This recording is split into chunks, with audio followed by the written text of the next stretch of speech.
Bonjour à tous et bienvenue dans ce nouveau numéro du Refresh. Aujourd'hui, dans l'actualité, nous allons parler des nombreux cas de viol qui défraient la chronique au Sénégal. Nous parlerons également de la situation de plus en plus inquiétante en Afrique du Sud avec les migrants, ainsi que du cas de l'arbitre somalien refoulé des États-Unis.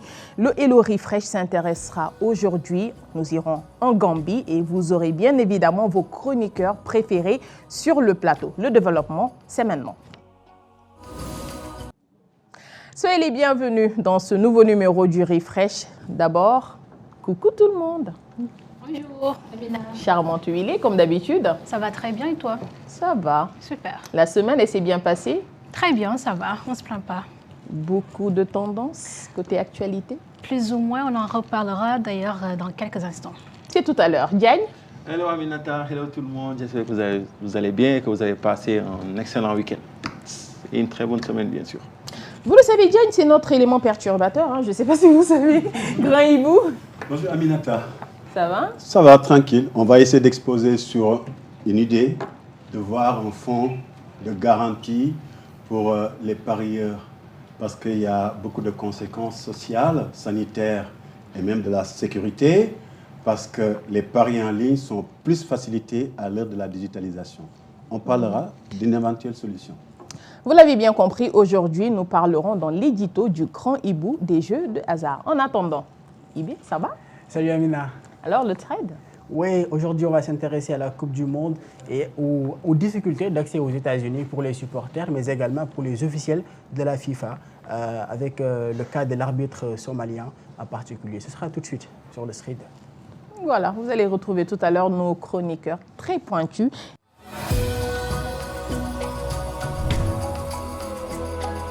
Et là, on va directement avec Willy dans le Refresh Actu. Willy, aujourd'hui, on commence par les nombreux cas de viol qui défraient la chronique au Sénégal. En effet, on commence par notre cher pays, le Sénégal. Alors, il faut rappeler qu'il y a ce cas de viol, on en parle, mais surtout de la condamnation inédite. Au Sénégal, un maître coranique de Touba a été condamné à 20 ans. Ce n'est pas 10 ans, ce n'est pas 2 ans, c'est 20 ans. Selon certaines personnes, c'est inédit pour les actes pédocriminels sur 28 de ses élèves. L'affaire connue sous le nom de l'affaire de Kergol avait éclaté en 2023. Après des témoignages de plusieurs jeunes filles âgées de 7 à 16 ans au moment des faits. Alors, selon l'enquête, les parents des victimes avaient décidé de saisir la justice malgré des pressions et des tentatives présumées d'étouffer l'affaire. Mais par la suite, lors du procès, l'accusé a continué également à nier les faits. Mais le tribunal a finalement prononcé la peine maximale pour viol et pédophilie, qui est 20 ans. Il faut rappeler que cette condamnation est considérée comme une situation, une décision assez importante dans la lutte contre les violences sexuelles ici au Sénégal. Diagne, 20 ans pour 28 victimes, n'est-ce pas peu? C'est très peu, je vais dire, et c'est assez peu parce qu'à ce niveau, malheureusement, au Sénégal, il y a cet aspect sociétal qui nous freine dans beaucoup de choses, qu'on appelle le soutour, c'est-à-dire et le masla. C'est-à-dire qu'on essaie de passer sous silence pas mal de choses parce que c'est la famille, c'est les amis, c'est les parents proches. Alors que, essayons juste de nous mettre à la place des victimes ou des parents des victimes. Vous voyez le traumatisme de toute une vie, dans ce genre de situation. Pour ne serait-ce qu'une personne qui a, ne serait-ce que pour, on ne sait pas si c'est des vices, on ne sait pas si c'est des maladies, mais un viol reste un viol. Et de surcroît pour un enfant. Et je pense que la sanction doit être à la mesure de l'acte, parce que ça suit la personne durant toute une vie. Surtout quand on sait que la personne était venue pour apprendre. Et c'est ce qui est dommage. Au lieu de transmettre le savoir, on ôte cette innocence à ces innocents, comme on peut le dire. En tout cas, pour moi, pour ma part, c'est très peu, 20 ans. Il fallait durcir la loi de plus de ce côté-là. Sinon, ce n'est pas tout pour l'actualité. Nous allons directement en Afrique du Sud avec la situation des migrants qui est de plus en plus inquiétante. L'Afrique du Sud jouait hier, du moins avant-hier, du moins c'est leur premier match de la Coupe du Monde, mais dans leur pays, Ce n'est pas le calme car en Afrique du Sud, plusieurs ressortissants nigérians se préparent à quitter le dit pays après une vague d'attaques et d'intimidations visant des immigrés dans différentes régions. Depuis plusieurs semaines quand même, des groupes organisés parcourent certains quartiers pour exiger le départ des étrangers en situation irrégulière avant la fin du mois de juin. Des commerces ont été pillés, plusieurs personnes ont été agressées, selon en tout cas des témoignages recueillis sur place. Il faut noter qu'à l'aéroport international, de nombreux Nigériens en ce moment-là attendent le rapatriement volontaire. Certains, après plus de 10 ans quand même passés en Afrique du Sud, il faut le savoir.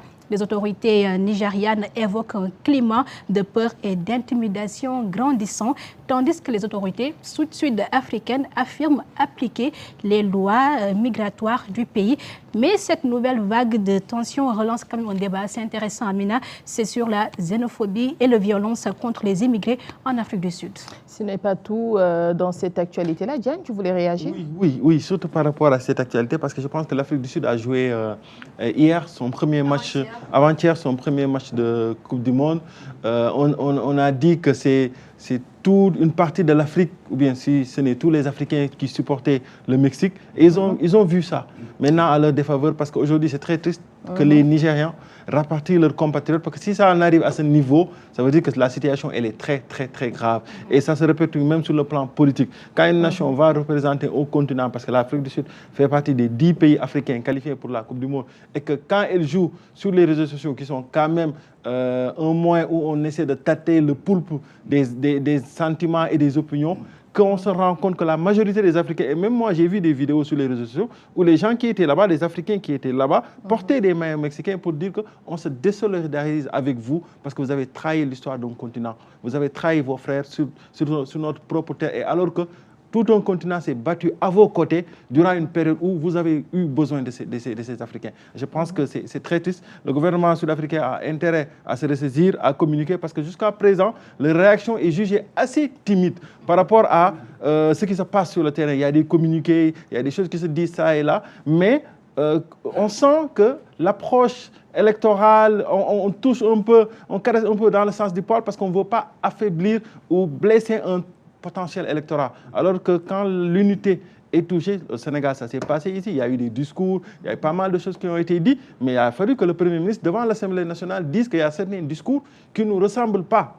Il faut le dire et l'assumer. Mais quand on ne dit pas la vérité, parce que c'est des discours qui facilement vont toucher. Tu n'as pas d'emploi parce qu'il y a tel immigré qui a pris ton travail. Hier, il y a un commentaire qui m'a fait rire. C'est quand ils ont dit, ouais, les Africains, pourquoi vous ne supportez pas? On ne veut pas vous piquer vos places de supporters. J'ai vu ça. Ils ont dit, vous dites qu'on vous prend vos travail. Maintenant, on ne veut pas vous prendre aussi vos places de supporters. Tu vois un peu, c'est ironique. Tu sais aussi, cher Diagne, la première leçon sociologique qu'on doit apprendre, c'est-à-dire qu'un Africain ne connaît tous ni blanc, ni noir, ni jaune. L'Africain n'a que la justice sociale. Oui. Parce que les gens produisent des avions, les gens produisent des voitures, les gens produisent de la science technique. Mais nous, les Africains, on crée l'humanité. Parce que quand un Sénégalais arrive, comme moi, pour dire « je supporte le Mexique », mais je ne suis pas dans le noir ou blanc, je suis dans la justice sociale, la dignité humaine. Nous sommes des créatures d'humains. Nous n'allons pas créer des choses pour aller à la Lune. Nous n'allons pas créer des objets, des téléphones et autres. Nous allons renforcer l'humanité. Et à travers la prise de position où tout le monde était mexicain et non pas sud-africain, c'est la preuve mondiale que nous ne sommes ni blancs ni noirs, nous sommes des humains. Arrivé à un certain stade quand même, c'est à l'État de prendre ses responsabilités. Et c'est quand même étonnant de voir qu'un pays qui a vécu l'apartheid, nous savons tous, c'était injustice qu'avait subi l'Afrique du Sud, d'être justement auteur de ce genre d'injustice-là. En tout cas, c'est très étonnant et nous restons dans le cadre de la Coupe du Monde pour parler justement d'une autre injustice avec l'arbitre somalien refoulé des États-Unis. Justement, Amina, cet arbitre, il s'appelle Omar Abdullah Khadir Artan. D'ailleurs, la première information que je vais partager, c'est que l'UEFA a désigné cet arbitre pour diriger la prochaine Super Coupe de l'UEFA prévue le 12 août. Et cette décision intervient, comme tu viens de rappeler, juste après que l'arbitre de 34 ans a été refoulé à son arrivée aux États-Unis, où il devait participer à la Coupe du Monde de la FIFA. Selon les autorités américaines, Omar Artan aurait été jugé inadmissible après des vérifications de sécurité. L'arbitre lui-même a affirmé ne pas comprendre comprendre les raisons de cette interdiction alors qu'il disposait, selon en tout cas la déclaration qu'il a fait à travers plusieurs médias, de tous les documents nécessaires. Considéré comme étant quand même l'un des meilleurs arbitres africains, Omar Harton est devenu le premier arbitre somalien sélectionné pour une Coupe du Monde. D'ailleurs, il est rentré chez lui en héros, on l'a vu sur les réseaux sociaux. Mais quand même, dernièrement également, on a vu Infantino qui est sorti pour s'excuser. Mais ça ne suffit pas, selon en tout cas la population, la grande majeure part de la population mondiale. On aurait en tout cas bien souhaité voir la réaction de la CAF. Mais nous allons y revenir avec le temps tout à l'heure avec IB. Et place maintenant au îlot Refresh qui nous mène tout droit en Gambie. Suivons cet élément proposé par notre correspondant sur place.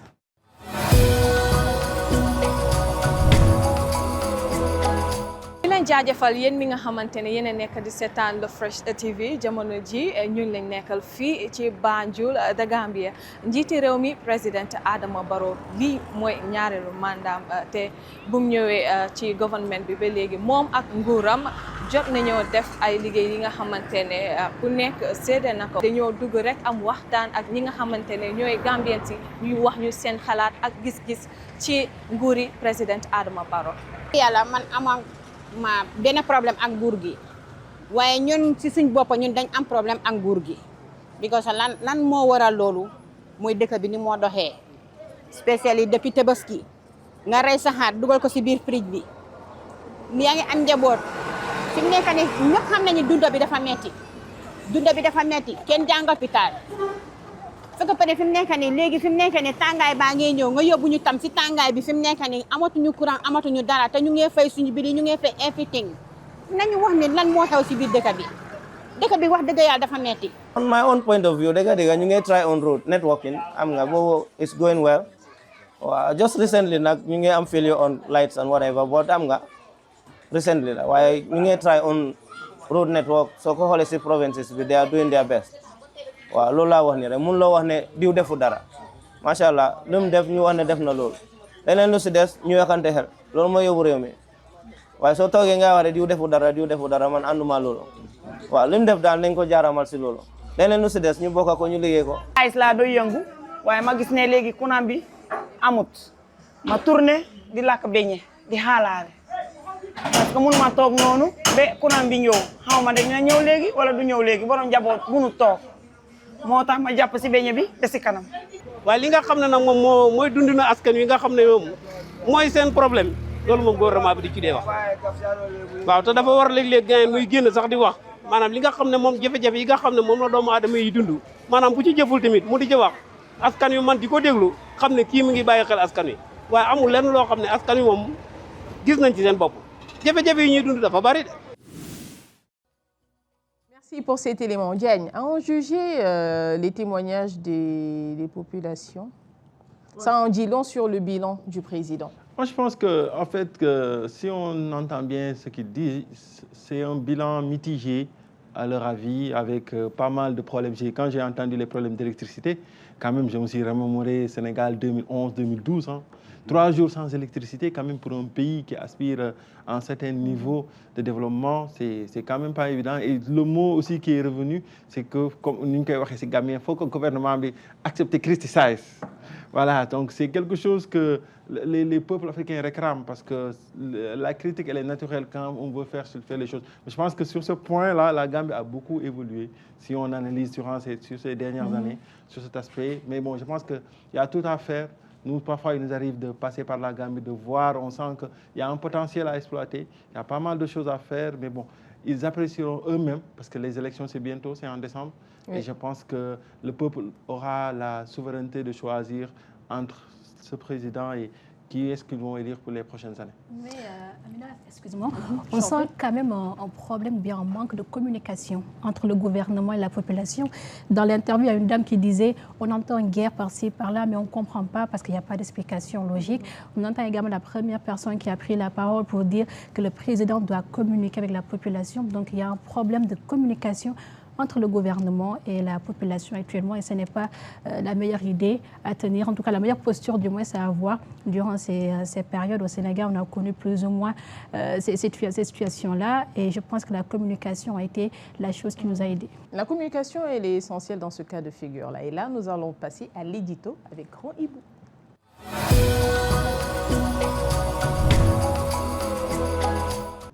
Si vous nous suivez à l'instant, vous êtes dans le refresh de l'actualité et là, nous parlons de l'édito avec Grand Hibou. Aujourd'hui, nous nous intéressons au jeu d'hasard. Oui, Amina, jeu de hasard Paris, accentué par la digitalisation, c'est civilisationnel. Nous savons tous, ou nous avons pu voir à travers les faits divers, qu'il y a eu des individus souvent assez jeunes, l'adolescence, jeune adulte, qui par des occasions, des opportunités, je suis livreur, je dois apporter de l'argent, une dizaine, quinzaine de millions, de tel endroit à tel endroit. Et quelque chose dans ma tête se déclenche par l'appât du gain, de se dire, je vais prendre ces millions, je joue, je vais gagner, et ensuite je rembourse. Sur 48 heures, je vais me rendre indisponible. C'est en fait ce que relate la presse, et c'est une réalité. Et quand ça arrive devant les tribunaux, l'individu est condamné, mais celui qui avait donné ces millions, qui sont perdus, il devient quelqu'un qui a subi des dommages collatéraux. L'idée, le constat est là, parce que ça s'appelle addiction. Et vous savez, dans le terme scientifique, on l'appelle l'idopathie. L'ido, comme le jeu Lido, est pathie. Donc, du coup, cette maladie qui est une charge mentale existe au Sénégal et un peu partout dans le monde. Je rappelle que juridiquement, le Sénégal, c'est en 1966 la première loi. En 1975, la loi a été modifiée. Donc, il y a des agréments pour pouvoir proposer ces jeux. Nul ne peut venir sans ces agréments. Donc, ils sont identifiables. Mais dès l'instant qu'ils sont identifiables, ils sont responsables. Quand je suis responsable, moral, matériel, je dois assumer aussi bien les gains positifs que les gains négatifs. Mais qu'est-ce qui se passe, chère Amina? Est-ce que l'État ne devrait pas, ou nous tous, qu'on se pose la question de s'interpeller? Il y a des cas similitudes, ce qu'on appelle le fonds de garantie automobile. C'est quand un individu qui conduit un véhicule sans permis, qui a un accident avec quelqu'un qui a un permis et une assurance, dans ce cas, c'est le fonds de garantie qui vient pour éviter qu'il y ait des pertes. Mais on devrait le faire aussi avec les jeux. J'ai un gamin de 20 ans, on lui donne de l'argent parce qu'il est livreur, qu'il doit le déposer, il prend l'argent, il joue. Mais moi qui ai donné mes 20 millions, le tribunal condamne le gamin et c'est fini. Et mes 20 millions, on me dit que c'est la famille, c'est l'individu lui-même qui doit vous rembourser. Mais soyons honnêtes, je ne vais pas donner mes 20 millions pour que tout ce processus arrive. C'est pourquoi il faudrait un fonds de garantie, de prévention, pour pouvoir accompagner cette victime que je peux être en donnant juste mon argent pour qu'on dépose à la banque qui est détournée. Mais plus grave que ça, quelqu'un qui est addict va voir une dame qui a fini de vendre son guerre-tchaf ou bien son pain boulette, et qu'est-ce qui se passe? Je l'agresse pour prendre quelques dizaines de milliers de francs pour aller jouer. Parce que jouer, je rappelle, c'est facile. Je mets l'argent dans mon wallet électronique, je suis devant ma télé en famille et je joue, à l'insu de mes parents. Donc la responsabilité parentale ne peut pas être à ce niveau virtuel. Mais il faudrait apporter une garantie collective. En faisant quoi? Ceux qui proposent les jeux. Je propose les jeux en ligne, on me taxe une forme d'argent, au-delà des impôts, au-delà de la contribution responsabilité sociétale d'entreprise, mais plutôt pour le fonds de garantie. Parce que les assureurs là, actuels au Sénégal le font. Ils le font, mais pour l'automobile. Si on est capable de le faire pour l'automobile, et l'humain dans tout ça. Parce que ça touche, je rappelle, les adolescents et les jeunes adultes. Ça touche tout le monde, mais surtout cette frange. Parce que c'est eux qui se lèvent le matin pour aller au collège, ils vont au lycée, mais on ne peut pas les gérer. Et parfois, ils ont même les applications sur leur smartphone. Même dans le terre, quand je le prends, des fois, je suis là et j'observe à côté avec une telle frénésie. Il n'est pas dans le game autre chose, il est dans le jeu. Mais cet individu-là, à la fleur de l'âge, qui devrait se porter vers un avenir plus positif, qui a de l'énergie physique déjà, mais c'est lui-même qui va agresser la dame de 60 ans, qui a vendu de finir de vendre son pain boulette, qui n'a même pas des milliers, mais des petites pièces comme ça. Donc, et qui est même arrivé au meurtre. Parce qu'il y a eu des cas de faits divers où l'individu est allé dans un centre de service, tuer quelqu'un pour récupérer de l'argent, pour aller faire une activité sociale.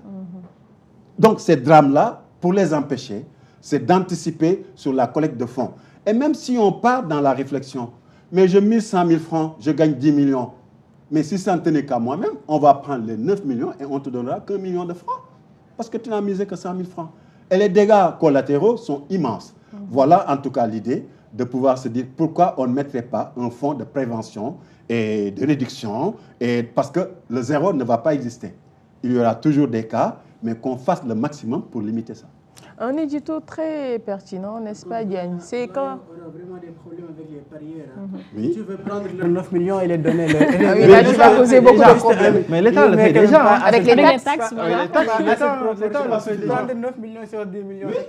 Non, mais l'État le fait déjà. Moi, je pense que l'État fait déjà des choses. Mais ce que vient de dire Grand Ibou, c'est d'autant plus pertinent qu'en fait, c'est un drame social.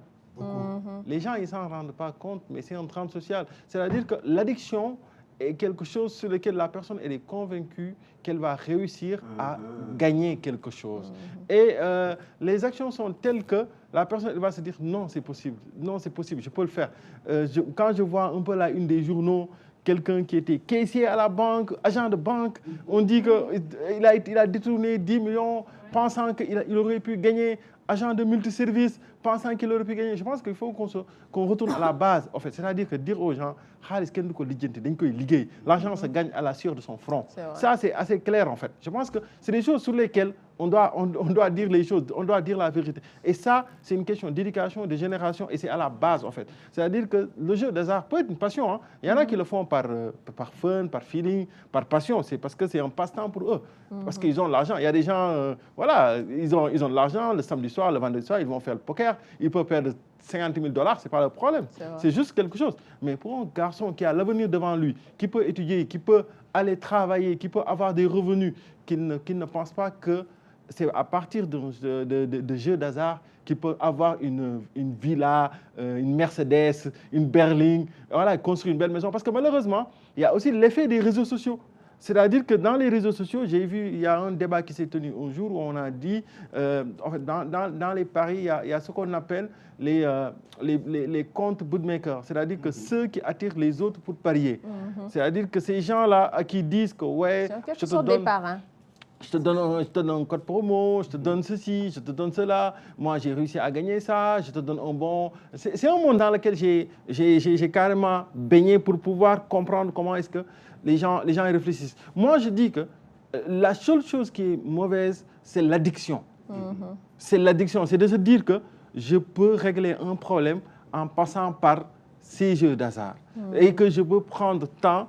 Et si je joue, par exemple, on sait, hein, c'est facile, code 2, code 3, tu as un code 2 sûr, tu as un code... Et toi, tu maîtrises les termes, toi. C'est un truc. Non, mais c'est un truc de jeunesse. J'ai joué. J'ai baigné dans cet environnement. Je dis, parfois, tu veux voir un match tel entre deux équipes, comme on dit, c'est un code 2 sûr. C'est-à-dire que tu te dis que non, mais c'est impossible que cette équipe va perdre. C'est impossible. Dans nos cas, tu te dis 2-3 matchs couplés, comme on dit, tu as 2 matchs combinés, tu dis, ah, mais on peut l'avoir, ça peut le faire. C'est impossible, ils vont gagner. Ou bien ce match va avoir minimum 2 buts. Ah, Diane, tu maîtrises les rouages. Non, c'est juste pour vous dire, en fait. C'est juste pour vous dire. Alors que le football, il n'y a pas plus aléatoire que le football. La réalité du football, ça ne se joue pas sur des calculs statistiques, c'est sur le terrain. Exactement. Donc, en fait, tu peux avoir toutes les convictions du monde que ce match va venir par 2-0, par 3-0, ou l'équipe va gagner. Le jour J, ça se passe autrement et tu perds tout ce que tu as misé. Au-delà pour moi de cet aspect jeu-là, pour moi, c'est l'aspect psychologique et sociologique aujourd'hui qu'il faut interroger. Il y a quelques jours, il y avait des reportages là-dessus où des jeunes même écrivaient sur les réseaux sociaux à certaines personnes pour demander de l'aide pour pouvoir s'en sortir.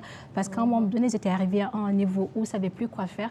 Et donc, ils écrivaient sous anonymat, bien sûr, à des personnes pour demander de l'aide, entre autres. Donc, pour moi, aujourd'hui, on devrait étudier la société sénégalaise, parce que c'est comme les pauvres en fait, c'est une réalité qui est là, mais est-ce qu'au fond on fait une étude scientifique pour essayer de comprendre la psychologie de ces jeunes adultes, adolescents, quoi qu'on puisse dire, qui jouent à ça? Et tout à l'heure, au-delà, Amina, excuse-moi, mais au-delà même de ces études, l'État doit, je veux dire, obliger ces entreprises de paris sportifs là à investir dans ça, à investir au niveau des addictologues, au niveau des psychologues, pour qu'ils puissent aussi aider ceux qui sont addicts à pouvoir qu'il y ait une vraie politique derrière. Parce que c'est bien beau d'écrire, ouais, c'est des conseils au moins de 18 ans, ou bien oui, l'addiction tue à petit feu, etc. C'est bien beau d'écrire ça. Je t'assure que tout cet aspect social-là, ils le font. Mais le problème à la base, comme je dis... Non, le problème à la base, c'est même obligé, toutes ces annotations que tu dis là, c'est même obligé de mettre. Mais pour moi, le problème à la base, c'est de dire à cette jeunesse. C'est comme, en fait, tu te dis que cette addiction au pari, elle est identique à cette addiction à la drogue, et cette addiction à l'alcool, et de se dire que je vais agresser pour avoir de l'argent. Et mentir. Parce que la drogue ou l'alcool, on peut se sevrer, mais pour ce genre de pari, c'est difficile. Ça va au-delà. Parce que combien de personnes t'ont dit qu'on a arraché leur téléphone? Combien de personnes on a suivi de la banque jusqu'à ici? Et il y a même eu un fait insolite là-dessus. Voilà, tu parles de la jante masculine, mais il y a également la jante féminine. J'ai une fois suivi une actualité là-dessus. Il y a une femme, dès qu'elle a reçu sa dot, elle est allée jouer au paris sportif. Et elle a tout perdu. Oui, et alerte aux parents, parce que maintenant, ce que les jeunes font, c'est qu'ils vont cacher l'application dans le téléphone. C'est-à-dire, aujourd'hui, je peux fouiller ton téléphone sans pour autant voir l'application. Donc, même le contrôle parental, c'est difficile. Drame social. Oui, il y a toujours des solutions. Par exemple, à la banque, si je mets un certain montant, il y a un organisme qui est obligé, à banque, obligé de déclarer à l'organisme, voilà ce que j'ai mis. L'idée, c'est très simple. Ce sont des indicateurs, ce sont des instruments, des outils. Quand je joue 100 fois ou 90 fois sur une période de 3 mois, il faut obliger les organismes qui ont l'agrément de l'administration à déclarer ça dans un organisme. Et cet organisme-là va contacter directement le joueur pour lui dire que vous êtes au seuil de l'addict, vous êtes dans telle obligation. Si vous avez un certain âge, le tribunal, le juge des enfants ou autre, peut obliger pour dire que vous êtes obligé de suivre 1800 heures de formation en journée pour faire tel métier. Et à la place de vous mettre en contrainte par corps, c'est ce que vous devrez suivre. Et à défaut, on sanctionne parce que nous sommes un pays qui n'a pas souvent beaucoup de moyens. Ce qui met un terme à l'édito. Merci, Grand Hibou. Merci. Comme d'habitude, c'est toujours pertinent de parler de l'édito. Et là, on passe tout de suite au trade avec eBay.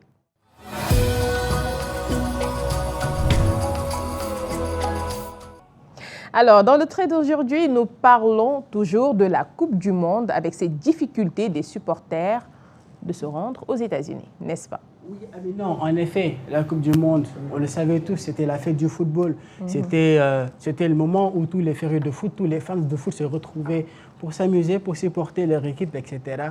Mais cette année, il y a un président qui a décidé de ne pas du tout accueillir le monde, ce qui est très grave.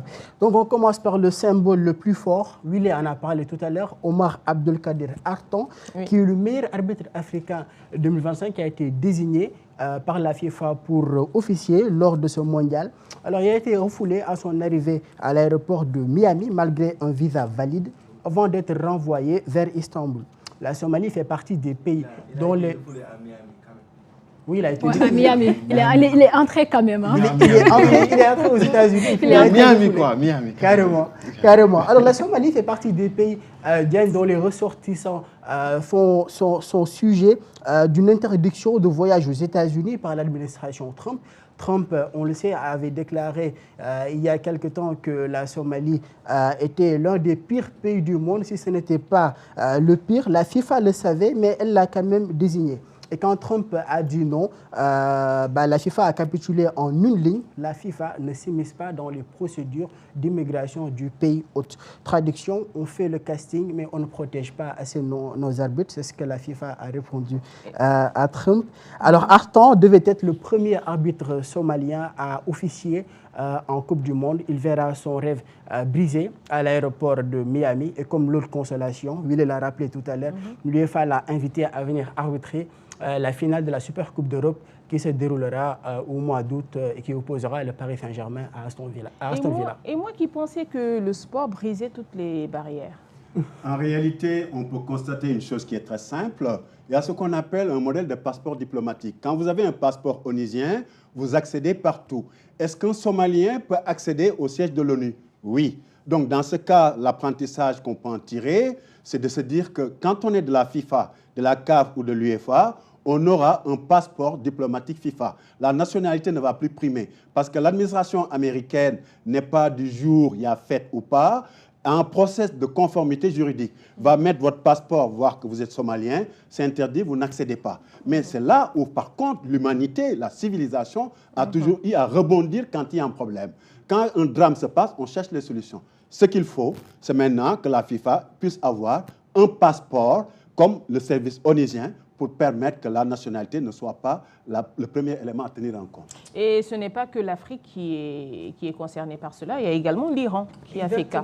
Exactement, beaucoup avaient pensé que c'était un sentiment anti-africain, mais ce n'est pas du tout un sentiment anti-africain, c'est plutôt une politique globale d'exclusion. Alors mardi, la Fédération iranienne de football a accusé les États-Unis de lui avoir retiré son quota de tickets pour la Coupe du Monde, dénonçant une entrave à la présence des supporters iraniens iranien. Et ce n'est pas tout. Il y a une quinzaine d'accompagnants de la délégation iranienne qui se sont vus opposer un refus d'entrée aux États-Unis, dont le président de la fédération iranienne lui-même. Il s'appelle Mehdi Taj. L'Iran a même dû déplacer son camp de base. C'est-à-dire qu'ils sont partis de Tucson, en Arizona, pour s'installer à Tijuana, côté mexicain, à cause des tensions avec l'administration Trump. C'est-à-dire que malgré que tous leurs 3 matchs de poule étaient prévus aux États-Unis, l'équipe iranienne est maintenant obligée de loger au Mexique, puis de faire le voyage jusqu'aux États-Unis pour jouer leur match, et puis rentrer dormir au Mexique, ce qui est quand même assez grave. Et même la presse, Amina, n'est pas épargnée. L'Association internationale de la presse sportive a alerté la FIFA sur les difficultés rencontrées par plusieurs journalistes d'Afrique et du monde arabe pour l'obtention des visas, malgré une accréditation en bonne et due forme. C'est vraiment compliqué, la réaction de la FIFA dans tout ça? Alors la FIFA parle, elle parle beaucoup. Elle parle d'inclusion, elle parle de fair play, elle parle de football qui unit le monde, mais quand il s'agit d'agir, elle est aux abonnés absents. Pourtant, ses responsabilités sont claires. Amnesty International l'a rappelé sans ambiguïté. Les gouvernements hôtes sont tenus de respecter leurs obligations au regard du droit international. Et la FIFA elle-même est tenue de les faire respecter. Ce n'est pas une opinion militante, hein. C'est une obligation que la FIFA a elle-même contractée. La FIFA elle savait quelle politique menait l'administration Trump quand elle lui confiait l'organisation de ce mondial, mais elle a juste choisi de regarder ailleurs. Et aujourd'hui, ce silence a un coût, celui de la crédibilité d'une institution qui se dit gardienne des valeurs du football et qui n'arrive pas à les défendre quand ça dérange vraiment. Alors, cette Coupe du Monde peut être la meilleure Coupe du Monde de l'histoire sur le papier, mais elle laissera bien entendu une question ouverte. À quoi sert la fête du football si une partie du monde n'est pas autorisée à y assister? Vraiment, très pertinente question. Mais moi, j'ai juste envie de poser une question. La CAF dans tout ça? Ce à quoi on assiste, c'est une déshumanisation du football. En fait, le football est devenu un instrument... Bon, il l'était. Mais durant ces dernières années, il est devenu un instrument politique extraordinaire. Oui. Regardez les 3 derniers organisateurs de la Coupe du Monde. Russie, Qatar, États-Unis. Et chacun parmi ces États a mis d'énormes moyens pour pouvoir mettre les gens à l'aise, pour avoir un soft power. Maintenant, parmi ces États, il y a des réalités. Les États-Unis sont un pays qui sont connus naturellement pour être les gendarmes du monde. Il y a un trend sur TikTok, entre guillemets, il y a un trend sur TikTok qui clash souvent les Américains, où on demande à un citoyen américain, name a city in Africa. Et ils ne connaissent pas plus de 3 villes africaines, Johannesburg, Caire et Abuja, Lagos, Abuja. Donc de nature, ce n'est pas des gens qui s'intéressent au reste du monde. Vous voyez un peu. En fait, tu confies à ces gens-là et maintenant, ils ont une administration, un président qu'ils ont élu parce qu'ils défendent leurs intérêts. Parce que si Trump a réussi à être réélu aux États-Unis, c'est parce que durant son mandat, l'économie américaine a fait un bond. Il a dit « America first ». Le contraire, c'est avec les autres pays. Parce que la Coupe du Monde, ce n'est pas seulement le terrain, des grands stades. Je vois un peu des vidéos où on montre des stades qui se ferment, qui se referment, avec pas mal d'animations d'air. Je vous le dis, hein, les Américains sont adeptes du show devant l'écran. Devant l'écran, c'est les mi-temps de Super Bowl, c'est les mi-temps de NBA, c'est ça, ils sont adeptes. Alors que la Coupe du Monde, c'est le terrain. C'est le terrain. Et c'est là où, moi j'ai fait la dernière Coupe du Monde au Qatar. C'est l'histoire d'un peuple qui vient rencontrer d'autres peuples. Oui. C'est-à-dire que je te le dis, aujourd'hui, le Qatar, ils ont organisé une Coupe du Monde, il y avait beaucoup de critiques, et les critiques, il n'y avait que 2 critiques majeures. La première, c'est qu'ils ont acheté la Coupe du Monde. La deuxième critique, c'est qu'il y a eu beaucoup de morts durant la construction des chantiers. Oui. Mais au-delà de ça, je te dis, sur le plateau, le Qatar, les gens allaient sur le terrain, finissaient les matchs et se retrouvaient, les Arabes ont ce qu'ils appellent les souks. Ils se retrouvaient dans les souks. Celui qui gagne, il vient là-bas, on chambre l'autre. Et on avait dit, oui, c'est un pays arabe, vous n'avez pas le droit de fumer, de boire. Les gens, ils faisaient la fête. En fait, il y avait ce brassage. Ils sont sortis sur les réseaux pour dire, ah, vous nous critiquez, exactement. Là, vous voyez la réalité. En fait, les gens faisaient la fête. Et comme tu dis, et tu te rends compte que ce peuple, il est ouvert. Ils avaient même des problèmes avec l'Arabie Saoudite, avec l'Iran. Mais durant cette compétition, on se dit que les Saoudiens, même pour s'amuser, ils viennent au Qatar. Tu te rends compte? Maintenant, tu viens dans un autre pays, rien que pour accéder, on va même pas dire un officiel, parce que pour moi, le cas de l'arbitre somalien, c'est un autre niveau en fait, c'est inacceptable.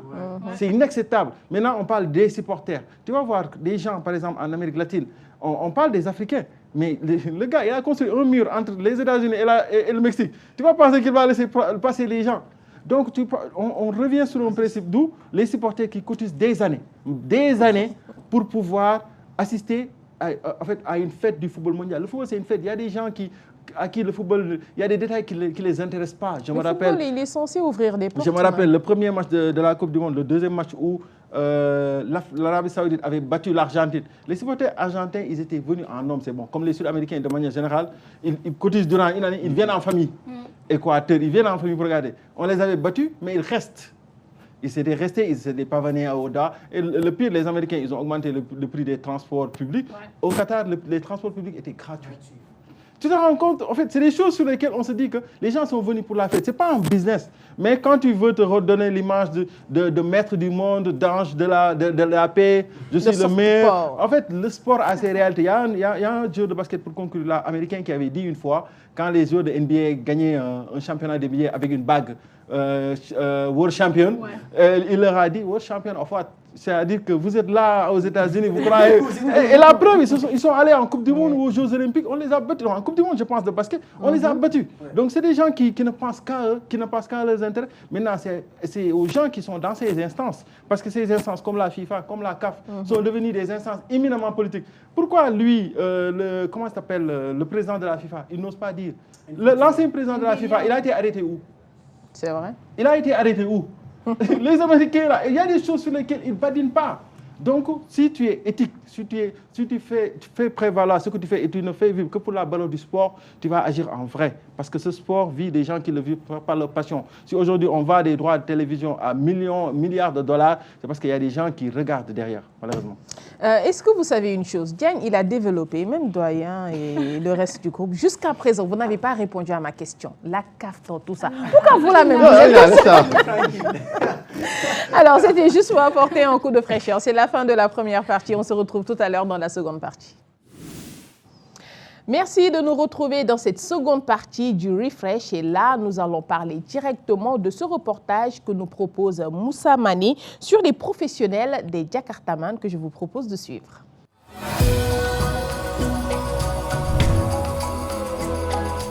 Âgé de 33 ans, Mamadou Khabangay exerce cette activité depuis quelques années. Titulaire du baccalauréat et d'une licence en topographie, il n'a pas trouvé d'emploi correspondant à sa formation. Comme lui, de nombreux diplômés ont choisi ce métier de Jakartaman pour gagner dignement leur vie. J'ai 2 diplômes avec moi, topographe et comme enseignant aussi. Tu as le bac et tout? Oui, j'ai bac plus 2 en droit. J'ai déposé dans plusieurs entreprises, mais jusqu'à présent, je n'ai pas encore eu un gain de cause pour pouvoir travailler. Raison pour laquelle moi, je fini de takale. Tout comme Khaban, ils sont nombreux à sillonner quotidiennement les rues de Dakar à la recherche de clients. Malgré les risques liés à la circulation et les difficultés du métier, ils affirment avoir trouvé dans cette activité un moyen digne de gagner leur vie en attendant de meilleures opportunités professionnelles.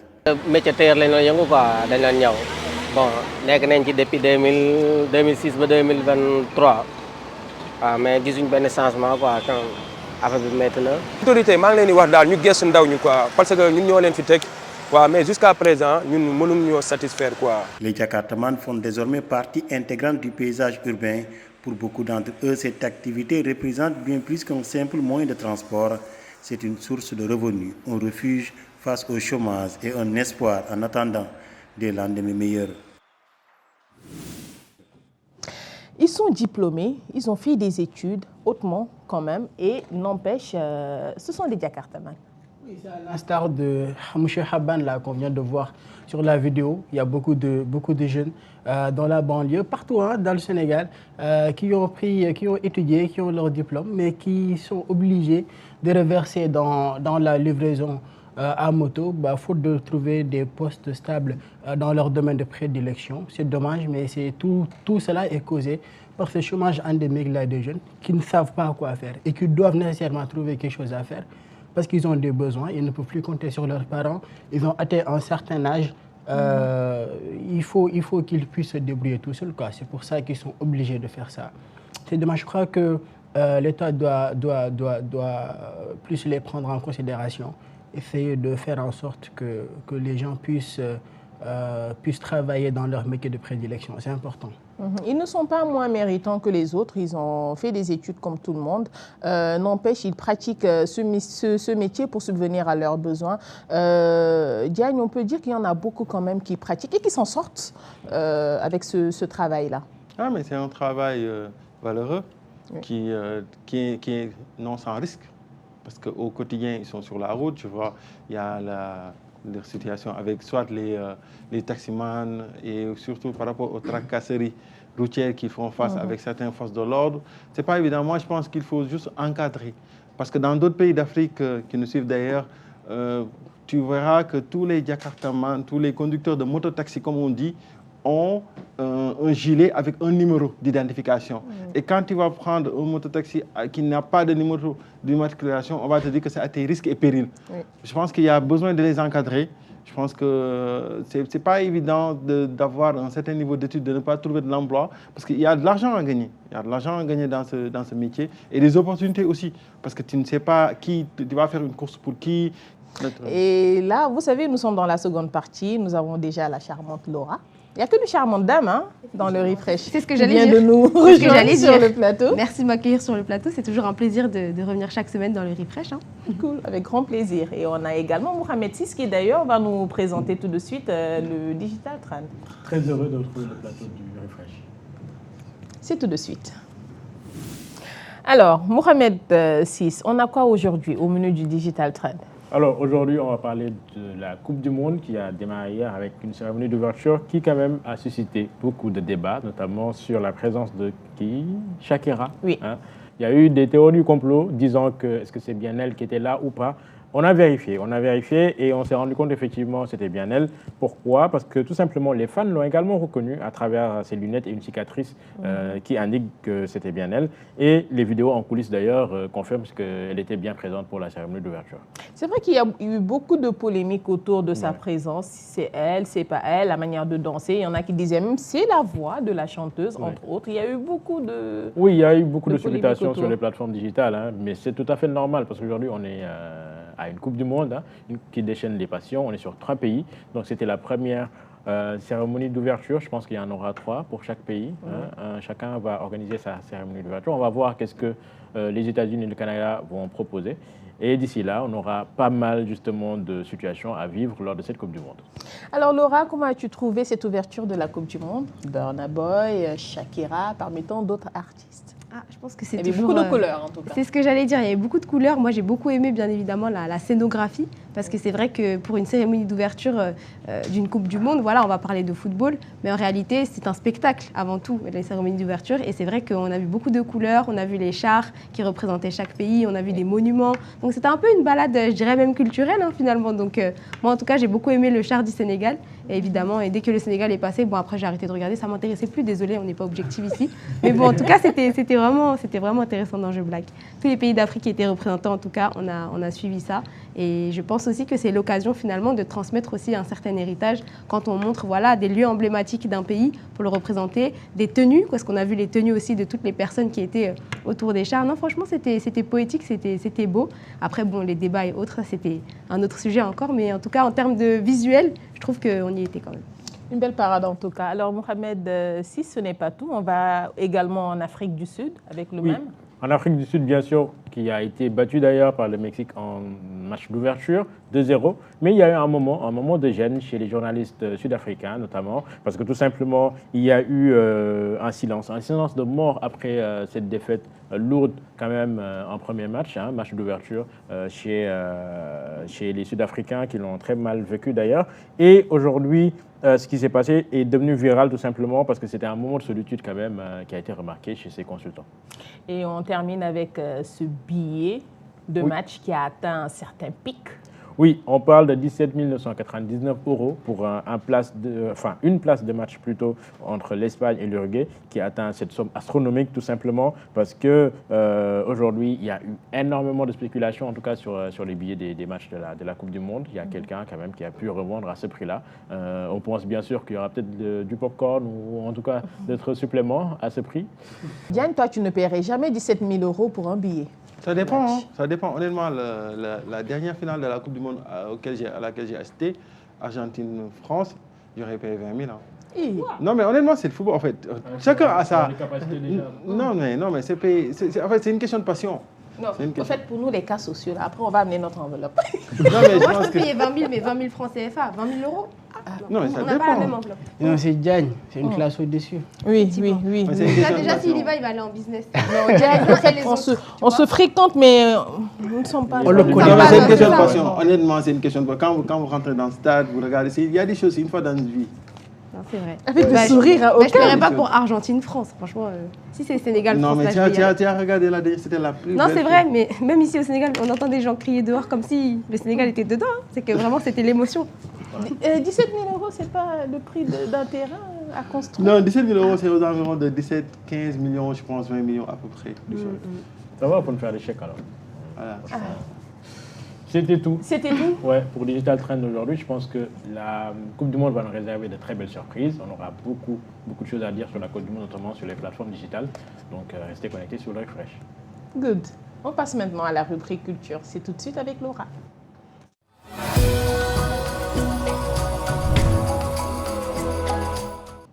De retour sur le plateau du Refresh. Aujourd'hui, dans la rubrique culture, Laura, nous parlons de la BD sénégalaise et africaine.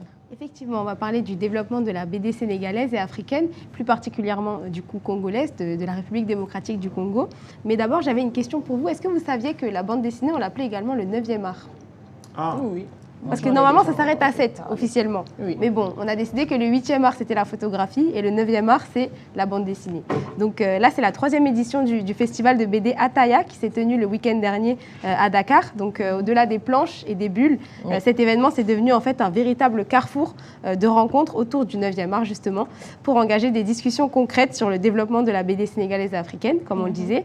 Et on peut dire qu'entre transmission, affirmation culturelle et explosion de nouveaux talents, on va écouter les acteurs d'une filière qui est en pleine ébullition. Justement. Je vais vous présenter un peu mes œuvres. La série Kayor, qui compte aujourd'hui 3 tomes. Alors, l'histoire se passe au Kayor, dans un ancien royaume du Sénégal. Que ce soit au Sénégal ou en Afrique en général, nos histoires sont très riches. Nous avons plein de choses à partager avec le monde. Il faudrait que tous les acteurs qui tournent autour du livre puissent jouer leur rôle pour essayer vraiment de faire en sorte que la bande dessinée ait beaucoup plus de visibilité et que le 9e art puisse vraiment battre son plein, à l'image de ce qu'on peut trouver en Europe où la bande dessinée est une industrie, aux États-Unis où les comics sont également une grande industrie. C'est pareil avec les mangas du Japon et je pense que l'Afrique aussi a sa place à trouver par rapport à ça. Bonjour, je m'appelle Pape Diop, j'ai 12 ans, je suis en classe de 6e. J'ai commencé le dessin depuis enfant et je me suis inspirée des BD. C'est pour cela que j'ai continué à travailler jusqu'à maintenant. On voulait symboliser notre région grâce aux points faibles et aux courses de pirogue. On a créé BD Passion en 2014 parce qu'on avait constaté qu'il n'y avait en fait pas de BDTech et pas de librairie même spécialisée dans la bande dessinée. Ensuite, nous nous sommes développés en centre de loisirs, mais c'est toujours à travers des créations artistiques. Donc on va faire du dessin, on va faire du bricolage et toujours il y aura une séance de lecture et c'est effectivement très très bien accueilli. Évidemment, j'ai répondu présent à l'invitation, mais en même temps, c'était aussi pour faire les plaidoyers de ce que nous allons faire à Kinshasa. Donc, nous allons faire de Kinshasa la capitale africaine de la bande dessinée, à l'instar de Ouagadougou pour le cinéma, Bamako pour la photo, Abidjan, je crois, pour les arts vivants, ainsi de suite. Et à la Biennale de Dakar, bon, Kinshasa se veut aussi être présent à la fête pour essayer de compliquer la panoplie panafricaine. Et dans cet objectif-là, nous avançons. Nous voulons aussi que nos nos collègues d'autres pays viennent s'ajouter à nous, afin qu'on commence à parler africain. En tout cas, le but recherché, c'est de faire une grande Afrique culturelle. Qu'on puisse avoir même un visa culturel. Ça veut dire que les artistes peuvent vraiment se déplacer dans l'Afrique sans beaucoup trop de barrières politiques.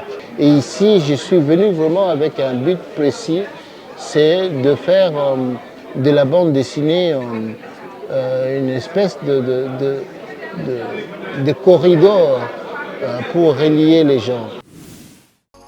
Un élément très intéressant et ça fait grand plaisir de voir des enfants s'intéresser à la BD. Et j'ai retenu cette phrase qui m'a fait rire d'ailleurs. J'ai commencé depuis enfant. C'est vrai, c'est rigolo parce que je pense que peut-être lui, comme il a 12 ans, bon, s'il a commencé à 6-7 ans, c'est loin pour lui.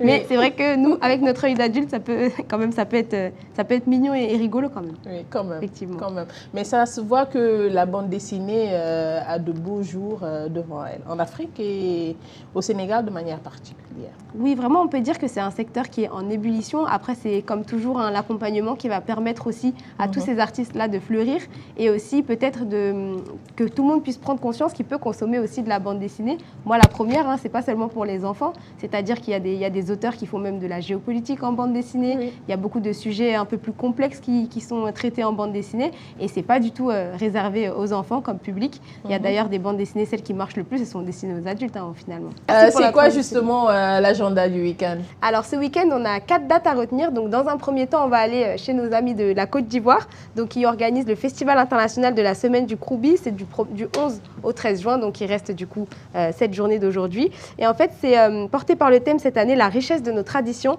moteur d'unité et de progrès partagé. C'est un festival qui est incontournable en Côte d'Ivoire, qui met en valeur la célèbre danse traditionnelle du Kroubi. Et ça se passe à Bondoukou, dans la région du Gontougou. On a également le Urban Festival Forum, qui se tient du coup pour la première édition aujourd'hui même également à la délégation Wallonie-Bruxelles à partir de 15h. Donc c'est l'association Africulture Urban en fait qui nous invite à célébrer leurs 20 ans autour de la première édition de ce festival, notamment avec la tenue d'un panel sur le hip-hop dans les industries culturelles et créatives. Et ce n'est pas tout. Ce n'est pas tout. Donc Rio Fresco, le festival dont nous parlait Sis tout de suite, apparemment il y sera ce week-end. Donc voilà, vous y serez. Pour ceux qui rêvent de nous rencontrer, n'hésitez pas à vous rendre au niveau de Rufisque donc pour ce week-end, pour le festival Rio Fresco. C'est un festival qui met en avant l'environnement, des expos, des conférences, des jeux, de la street food, parade auto, défilé de mode, des concerts. Et ça dure jusqu'à ce dimanche donc à Rufisque. Et enfin, ce dimanche également, de 17h à 19h à la librairie Plume du Monde, on a le 3e book club de la librairie qui s'intitule du coup, en tout cas qui se tiendra autour du thème « La littérature sénégalaise parle-t-elle aux Sénégalais ?» Et en fait, ils vont amener quelques classiques de la littérature, des classiques, des contemporains, Aminata Soufal, Ousmane Sembène, Fatimata Dialloba. Et c'est également ouvert à amener vos propres ouvrages si vous voulez en discuter. Donc voilà, ce sera ce dimanche de 17h à 19h à la librairie Plume du Monde. Alors, Ibé, dis-moi, tu lis beaucoup? Ça m'arrive de lire, oui. L'instant de TikTok, tu lui demandes s'il lit beaucoup. Mais bien sûr, bien sûr. Attention, il y a lecture et lecture. Non, et la meilleure en général, comme on le dit, c'est de tenir un livre et de lire physiquement. Bien sûr. Là, en ce moment, je suis même en train de revisiter certains classiques de la littérature. D'ailleurs, j'aperçois Fatou Diom, Les Vers de Sangomar, que j'ai lu, également Bogart de Purs Hommes, qui est mon livre de chevet en ce moment. Ouais. Il nous montre qu'il lit. Je pensais que c'était les lives qu'il faisait. Moi aussi, honnêtement, je pensais c'est une surprise. Il y a tout un pan de TikTok qui est dédié à la lecture, aux recommandations de livres. C'est le BookTok. C'est-à-dire si tu mets #BookTok, tu vas voir que des personnes qui font des recommandations de lecture en ce moment, selon les thèmes, etc. Il ne faut pas hésiter. Même justement, comme on disait, on essaye d'enlever les enfants des écrans. Pour ceux qui sont quand même accros aux écrans, on peut les rediriger vers ce type de rubrique. Ça va leur donner après envie de quitter leur écran pour aller vers le livre. Intéressant à savoir. Alors, c'est presque la fin de cette émission. Peut-être un dernier tour de table. Ibé, un mot à rajouter? Merci à tous d'avoir partagé ce plateau avec vous. Je suis très content d'avoir participé à cette édition du Refresh. Et on se donne rendez-vous la semaine prochaine pour un nouveau numéro dans le Street. Good. Alors, Mohamed VI? Très heureux comme à chaque fois qu'on a le plaisir de partager ce plateau. On se retrouve la semaine prochaine, bien sûr, avec de nouvelles actualités. Et bien sûr, on va vivre à fond la Coupe du Monde. Miss Laura? Ah ben moi, toujours un plaisir, surtout quand je suis à tes côtés, bien sûr. Donc, merci pour les inspirations. Merci à tous pour l'attention. Et puis, la semaine prochaine en culture, on aura encore une fois une actualité à vous partager. Et en attendant, mettez une BD dans les mains des enfants et des parents ce week-end. Mamadou Diagne. Merci à toi, Aminata. Merci à toute l'équipe. On espère vivre une très belle semaine avec la Coupe du Monde. Et surtout que les Lions nous rassurent après leurs prestations assez hésitantes et frustrantes qu'ils ont fait durant les 2 dernières, surtout la dernière contre l'Arabie Saoudite. On espère battre la France, au pire un match nul, parce que la compétition, il ne faut pas finir 3e. Il faut juste finir 2e. Après, voilà, on essaie de poursuivre. Comme le dit Gana Gueye dans ses stories TikTok, petit à petit, tchoki, jusqu'à arriver en finale. Moi, je suis très optimiste. Hein. Moi, je pense que le Sénégal va gagner. Oui, nous allons gagner. Mais je reste toujours sous ma faim. Hein. Vous n'avez pas répondu pour la CAF. Vous ne saviez pas ce qui se passe? Je leur ai posé une question sur la CAF. Ils n'ont pas voulu savoir. Bon, c'était le refresh. Vous l'avez bien compris. Bon, on n'a pas répondu sur la CAF, mais je vais faire avec. Rendez-vous la semaine prochaine pour un autre round-up de l'actualité.